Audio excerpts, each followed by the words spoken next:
언젠가 어떤 분의 글을 읽은 적이 있습니다. 한 사람이 있었는데 이 사람은 젊었을 적에 세계를 바꾸어 보리라고 하는 꿈을 가지고 있었습니다. 하지만 그것이 여의치 않은 일이라고 하는 것을 발견하게 됩니다. 그래서 그는 이번에는 조국을 바꾸어 보려고 했습니다. 그러나 그것도 역시 여의치가 않은 일임을 알게 됩니다. 그래서 마음을 조금 바꾸어서 이제는 자신이 살고 있는 마을을 바꾸어 보고자 했습니다. 하지만 그것도 역시 쉽지 않은 일이라고 하는 사실을 발견하게 됩니다. 나이가 들어 중년이 넘어서 이제 그는 생각합니다. 마지막으로 가정을 바꾸어야지. 하지만 그것도 역시 이루지를 못합니다. 이 사람이 나중에 깨닫게 된 것은 자신이 바꿀 수 있는 것은 자신밖에 없다는 사실이었습니다. 그는 생각합니다. 만일에 내가 처음부터 나 자신을 바꾸려고 했다면 어땠을까? 만일 그렇게 했더라면 가정이 변했을 것이고 마을이 변했을 것이고 나아가 나라가 변했을 것이고 세계가 변했을 텐데. 여러분, 그렇습니다. 우리는 세상을 바꾸기를 원하고 무엇인가를 또 누군가를 바꾸기를 원합니다. 그러나 가장 첫 순서는 내가 바뀌는 것입니다. 내가 바뀌게 되면 가정이 바뀌게 되고 마을도 바뀌게 되고 나라가 바뀌게 되고 세상이 바뀌게 됩니다. 그리스도 안에서 내가 변하고 나의 변화를 통해서 주변의 작은 변화들을 만들어가는 저와 여러분의 삶이 되시기를 바랍니다.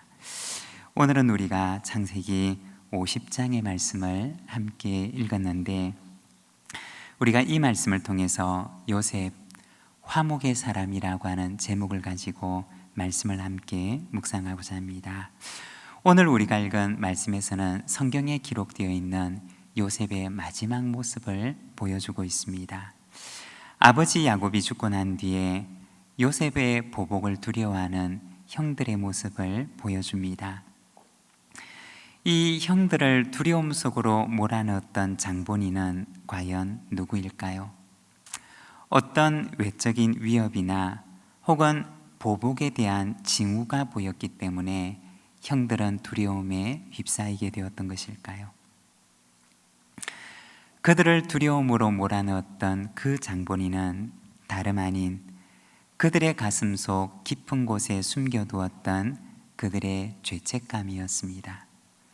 비유를 하자면 마치 주머니 안에 송곳을 넣어두었는데 그런데 보이지 않는 곳에 숨겨둔 것처럼 보이지만 그러나 이 송곳은 결코 숨겨질 수가 없는 것이었던 것과 같습니다. 아마도 그 이후로 형들의 죄는 끊임없이 그들을 괴롭혀 왔을 것입니다. 이것이 바로 죄의 본성이라고 하는 것입니다. 처음에 누군가를 유혹할 때는 참 달콤해 보이지만 그러나 그가 한번 죄의 올무에 걸려들고 나면 평생을 따라다니면서 송곳처럼 찌르면서 괴롭히는 것이 바로 죄의 본색이라는 것입니다. 오늘 본문에서는 어린 날 지었던 죄로 인해서 평생을 그 올무 속에 얽매여 살아가는 형들의 모습을 보여주고 있습니다. 요셉은 이 형들을 안심시키고 위로하고 그리고 용서와 화해의 말을 전합니다. 오늘 본문 21절 말씀을 보게 되면 당신들은 두려워하지 마소서 내가 당신들과 당신들의 자녀를 기르리이다 하고 그들을 간곡한 말로 위로하였더라. 두려워하고 있는 그 형제들을 간곡한 말로 위로하는 성숙한 신앙의 사람 요셉의 모습을 보여주고 있습니다. 그런데 여러분, 우리가 요셉의 삶을 돌아보면 요셉은 원래 그렇게 성숙한 사람이었을까요?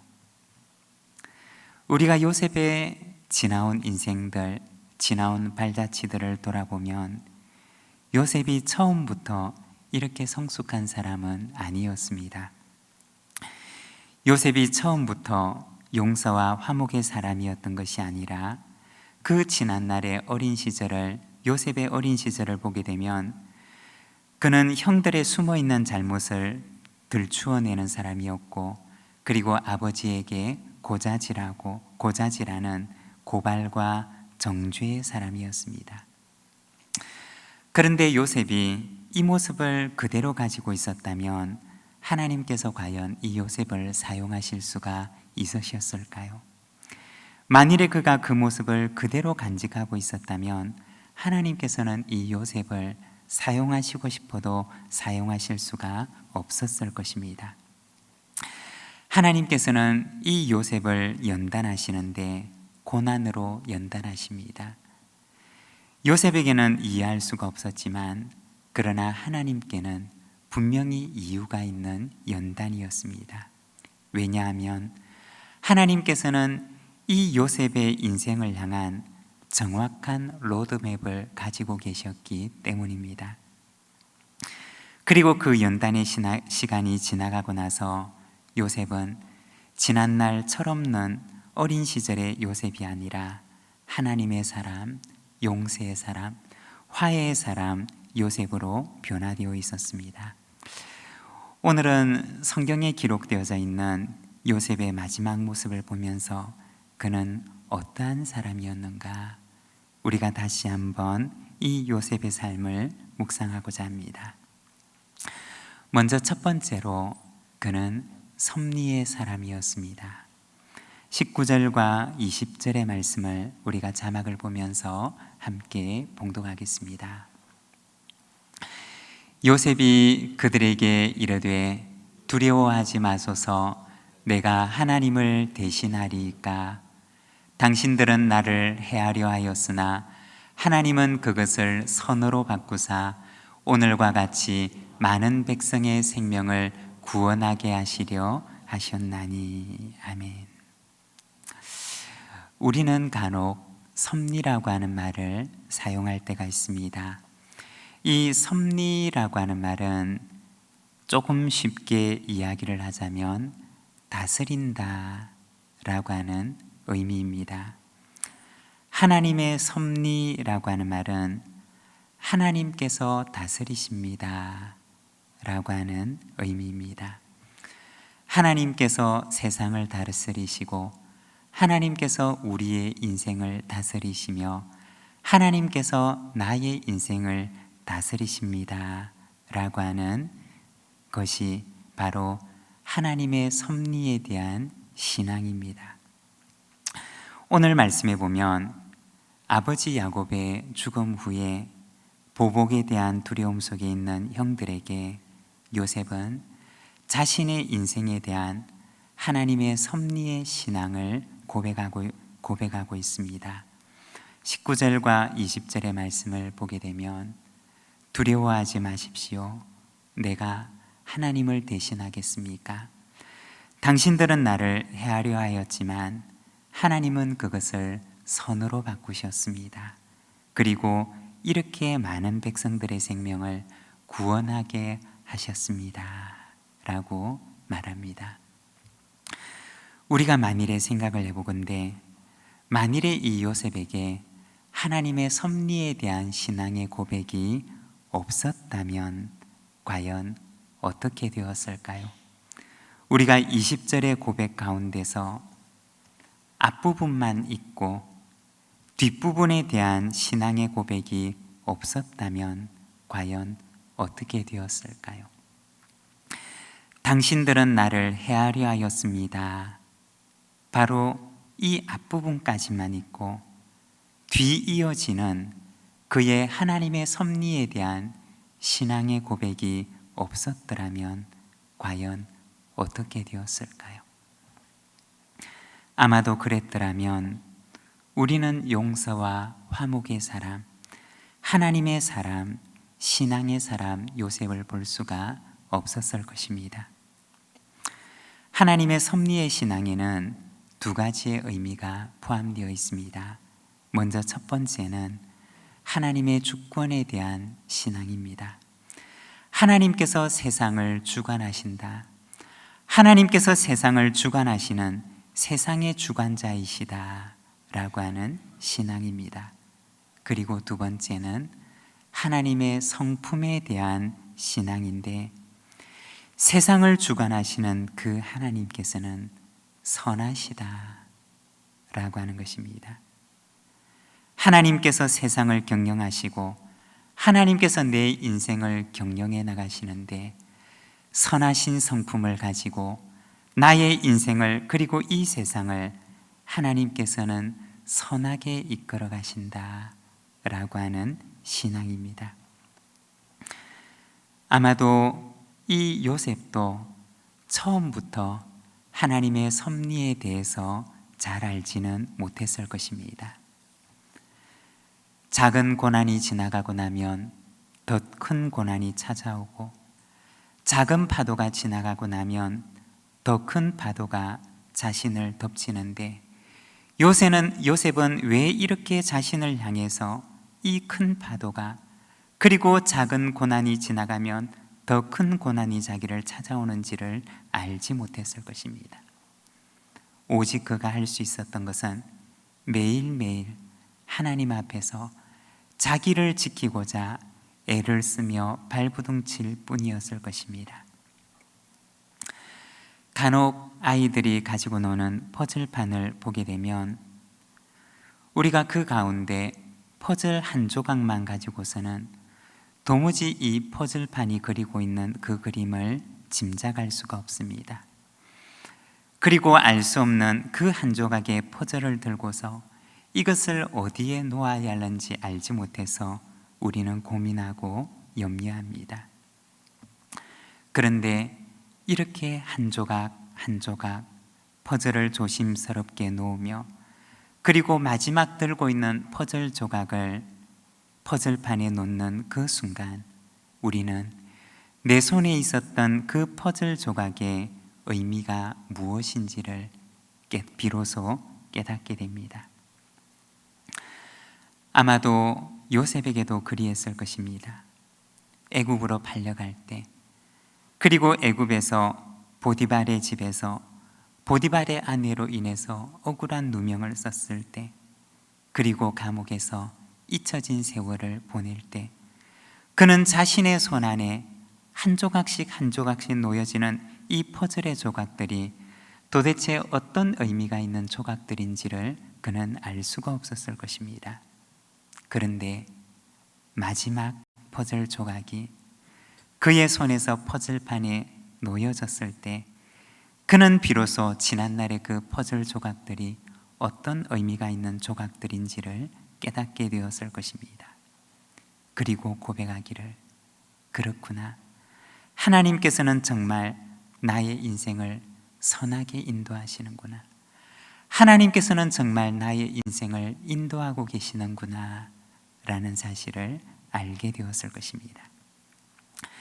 여러분, 만일에 요셉이 자신의 인생을 섭리하시는 하나님을 만나지 못했더라면 어떻게 되었을까요? 그랬더라면 그는 정말 그의 형들을 진심으로 용서할 수가 있었을까요? 생각건대 아마 그러지 못했을 것입니다. 그가 용서할 수 있었던 이유는 지난날의 그 고난들을 하나님의 섭리의 눈으로 볼 수가 있는 신앙의 눈이 열렸기 때문이었습니다.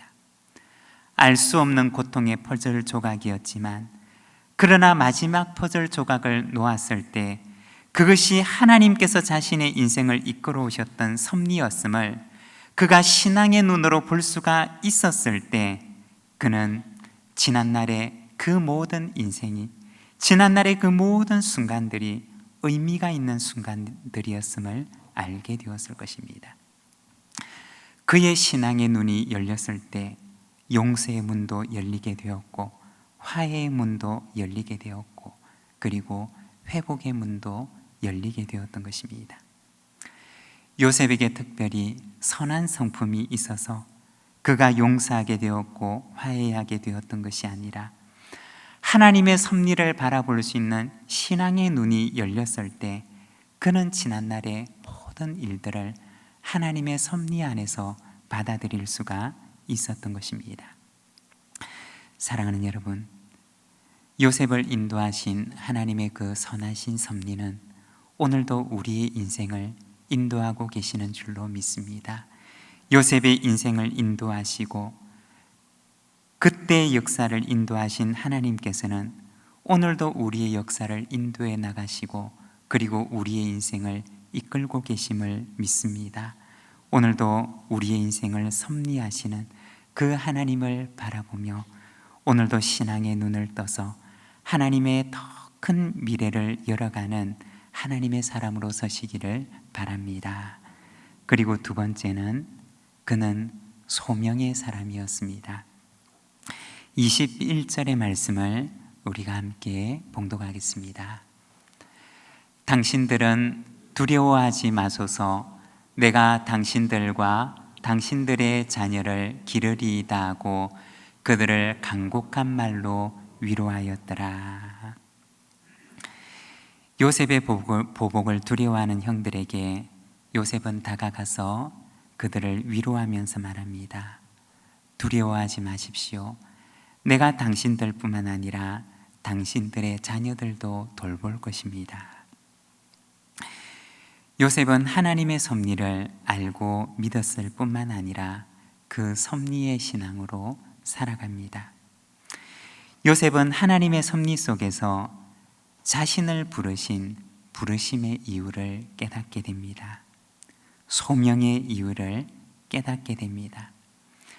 자신을 통해서 많은 백성의 생명을 구원하는 것, 이것을 위해서 하나님께서는 그를 부르셨고 때로는 그에게 고난도 주셨고 그리고 고난을 통해서 그를 준비시키셔서 나중에는 그를 애굽의 총리로 세우셨다는 사실을 알게 됩니다. 형들의 가족에 대해서도 마찬가지인데 비록 과거에 아픈 일들이 지난 일들이 있었지만 그러나 형들의 온 가족의 생명을 구원하시려고 하나님께서 지난날 자신의 인생을 인도하셔서 지금 이곳에 자신을 세우셨음을 그는 분명히 알고 있었던 것입니다. 그는 자신의 소명에 응답하며 살았고 그리고 형들을 향해서도 말하기를 내가 형들과 형들의 가족들을 기를 것입니다 라고 말합니다. 그리고 이것이 바로 하나님께서 나에게 주신 소명입니다 라고 고백을 합니다. 여러분, 우리 그리스도인은 소명의 사람입니다.